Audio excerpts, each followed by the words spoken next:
সুকান্ত মজুমদার শুভেন্দু অধিকারী দ্বন্দ্ব মিটবে? না মিটবে না, না খাতা না বহি, যে অধ্যক্ষ কহে ওই সহি। দিলীপ দা আমাদের পার্টির অন্যতম পুরনো নেতা। তৃণমূলের মিটিং মিছিল হলে বিরিয়ানির প্যাকেট দিতে হয়, আমরা জলের বোতলও দিই না। তখন বলতো ফিনিশ ফিনিশ ফিনিশ। এখন তারা বুঝতে পেরেছে বিজেপি কি জিনিস। 2026-এ কটা আসন পাবেন? 2026-এ ভারতীয় জনতা পার্টির সরকার হবে।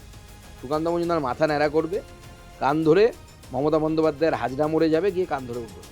বিজেপিতে সবাই ধোয়া তুলসী পাতা। বিজেপির সিস্টেমটা ধোয়া তুলসী পাতা। এখানে চোর এসেও চুরি করতে পারবে না। মোদিজির কানে যে খবরটা যাবে ধরে কেটে দেওয়া হবে। আপনি কি মোদিজির খুব কাছের লোক? মোদিজি অমিত শাহজির কাছে কেউ কাছের বললেও বলে হয় না। আপনি কি ভালো গাড়ি চালাতে পারছেন না? সারা জীবন হাফ প্যান্ট মন্ত্রী হয়ে রয়ে গেলেন কেন? ধর্ম নিয়ে রাজনীতি? না, মুসলিমরা যেহেতু ধর্মভীরু হয়ে আছে এখনো পশ্চিমবঙ্গে। আপনারা ধর্ম নিয়ে রাজনীতি করেন? না, আমরা ধর্ম নিয়ে করি না। অমর্ত্য সেনকেও তো ডাকা হয়ে গেল এসআইআর এর শুনে। মমতা সেন এখানে ভোট দেন কিনা আমার জানা নেই। আমার পরিবার হচ্ছে মহিলা ডোমিনেটেড পরিবার, বুঝতেই পারছেন, আমরা সংখ্যালঘু।